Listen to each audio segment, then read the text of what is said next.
Assalamualaikum warahmatullahi wabarakatuh. Saya Dede Yeti Suminar, ST MPD, berasal dari SMA Negeri 10 Pontianak. Saya ingin menyampaikan aksi nyata modul 1.4 Budaya Positif. Budaya positif adalah soal perubahan paradigma. Bagaimana seseorang bisa berubah dari paradigma stimulus respon kepada pendekatan teori kontrol. Menurut Stephen R. Covey dalam bukunya Principle Centered Leadership 1991 menyatakan, bila kita ingin membuat kemajuan perlahan, sedikit-sedikit, ubahlah sikap atau perilaku Anda. Namun, bila kita ingin memperbaiki cara-cara utama kita, maka kita perlu mengubah kerangka acuan kita. Ubahlah bagaimana Anda melihat dunia, bagaimana Anda berpikir tentang manusia, ubahlah paradigma Anda, skema pemahaman dan penjelasan aspek-aspek tertentu tentang realitas. Pada tabel berikut disajikan stimulus respon dan teori kontrol. Mari kita cermati perbedaannya. Dalam stimulus respon, realitas atau kebutuhan kita sama. Namun, dalam teori kontrol, realitas atau kebutuhan kita berbeda.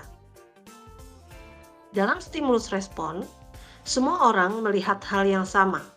Dalam teori kontrol, setiap orang memiliki gambaran berbeda.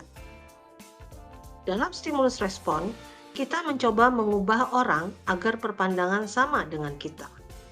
Dalam teori kontrol, kita berusaha memahami pandangan orang lain tentang dunia.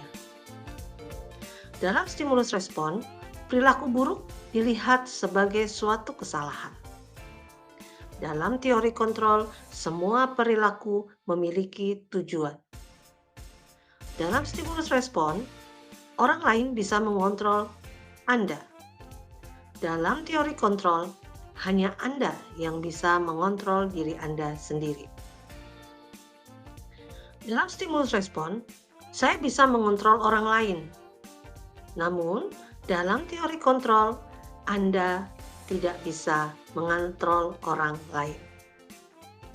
Dalam stimulus respon, pemaksaan ada pada saat bujukan gagal. Namun, dalam teori kontrol, kolaborasi dan konsensus menciptakan pilihan-pilihan baru. Dalam stimulus respon, model berpikirnya adalah menang atau kalah. Namun, dalam teori kontrol, model berpikir menang-menang. Di sini, Bapak dan Ibu bisa melihat bahwa ada perubahan paradigma berpikir dalam penerapan budaya positif. Karena itu marilah kita kaji bagaimana penerapan di sekolah kita. Bermula dari penerapan disiplin di sekolah. Apakah sudah efektif? Apakah ada kaitannya dengan nilai kebajikan universal? Baik, bicara tentang disiplin positif, kita akan mengkaji disiplin yang biasanya kita tahu dalam kehidupan sehari-hari. Disiplin adalah sesuatu yang dilakukan seseorang untuk mendapatkan kepatuhan kita. Kita cenderung menghubungkan kata disiplin dengan ketidaknyamanan. Diana Gossen 2001 menyatakan bahwa kata disiplin ini juga berkonotasi dengan disiplin diri dari murid-murid. Disiplin diri yang dapat membuat seseorang menggali potensinya menuju kepada sebuah tujuan, sesuatu yang dihargai dan bermakna. Dengan kata lain, disiplin diri juga mempelajari bagaimana cara kita mengontrol diri dan bagaimana menguasai diri untuk memilih tindakan yang mengacu pada nilai-nilai yang kita hargai. Nilai-nilai yang kita hargai ini tentu saja nanti akan berkaitan dengan nilai kebajikan universal. Nah, apa sih yang dimaksud dengan nilai-nilai kebajikan? Nilai-nilai kebajikan yang dimaksud dalam hal ini adalah nilai-nilai yang telah disepakati bersama, lepas dari suku bangsa, agama, bahasa, maupun latar belakangnya. Nilai-nilai ini merupakan payung besar dari sikap dan perilaku. Bapak Ibu, saya berikan contoh, beberapa komunitas atau organisasi memiliki nilai-nilai kebajikan universal yang sudah ditetapkan. Nah, contoh yang disajikan ini adalah nilai kebajikan yang ada pada profil pelajar Pancasila. Yang pertama, beriman, bertakwa kepada Tuhan Yang Maha Esa, dan berakhlak mulia. Yang kedua, mandiri.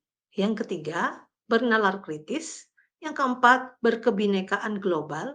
Yang kelima, bergotong royong. Yang keenam, kreatif.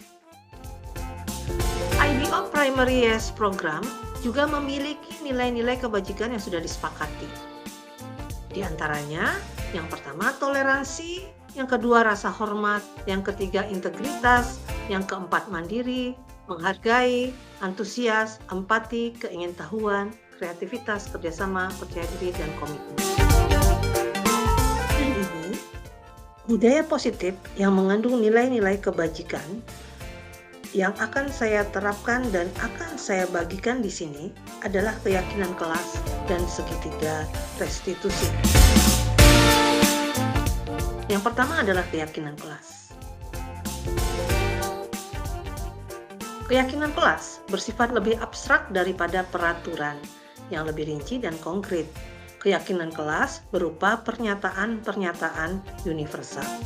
Nah, bagaimana prosedur menentukan keyakinan kelas? Yang pertama, kita bisa lakukan curah pendapat di dalam kelas. Semua siswa berhak mencurahkan pendapatnya. Kemudian langkah yang kedua adalah mencatat semua pendapat. Kemudian yang ketiga, setelah semua pendapat dicatat, pendapat yang berupa kalimat negatif kita ganti menjadi kalimat positif.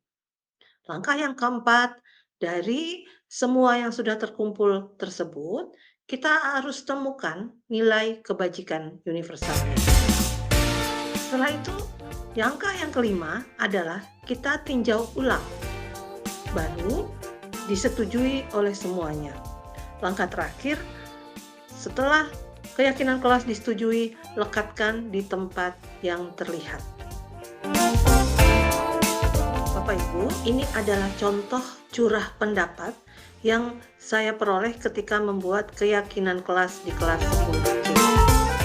Langkah berikutnya adalah kalimat yang menggunakan kalimat negatif diubah dalam kalimat positif. Langkah berikutnya, mengelompokkan kalimat-kalimat tadi ke dalam nilai kebajikan universal. Nah, saya di sini mengacu kepada nilai kebajikan universal yang terdapat pada profil pelajar Pancasila. Ternyata dari semua pendapat yang disampaikan oleh siswa, ternyata terkumpul di dalam 4 nilai kebajikan universal dari 6 nilai kebajikan yang ada di profil pelajar Pancasila. Di antaranya berakhlak mulia, gotong royong, mandiri, berkebinekaan global. Bapak Ibu, saya bacakan hasil keyakinan kelas 10C yang sudah kami cetak dalam bentuk yang menarik. Keyakinan kelas 10C, nilai kebajikan profil pelajar Pancasila. Yang pertama, berakhlak mulia. Kami meyakini bahwa sikap santun, saling menghormati, dan menghargai adalah cerminan akhlak beragama, akhlak pribadi, akhlak kepada manusia, dan akhlak kepada alam dan negara. Yang kedua, gotong royong. Kami meyakini bahwa sikap saling peduli, saling mendukung atau membantu dalam kegiatan, musyawarah mufakat dalam menyelesaikan masalah, kompak dalam setiap kegiatan adalah sangat penting.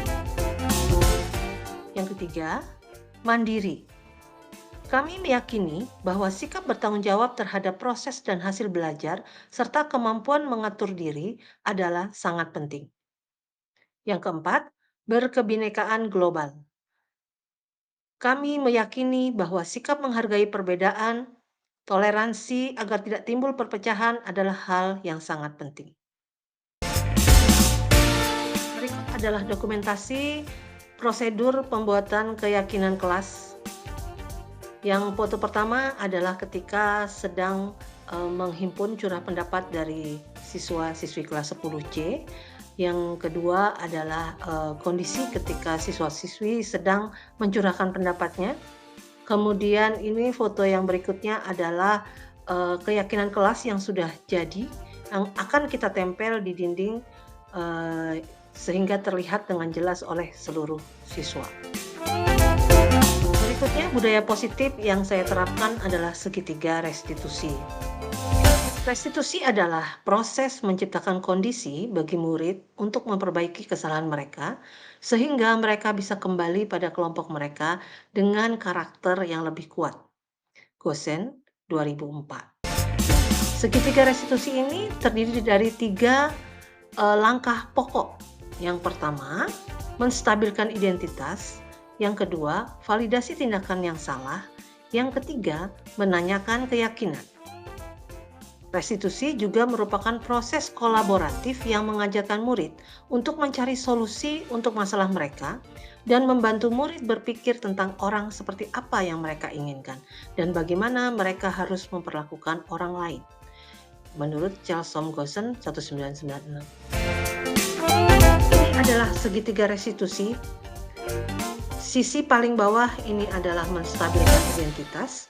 Ketika kita menangani siswa, maka kira-kira ada beberapa pertanyaan yang bisa kita sampaikan dalam menstabilkan identitas ini. Misalnya, setiap orang pasti pernah melakukan kesalahan.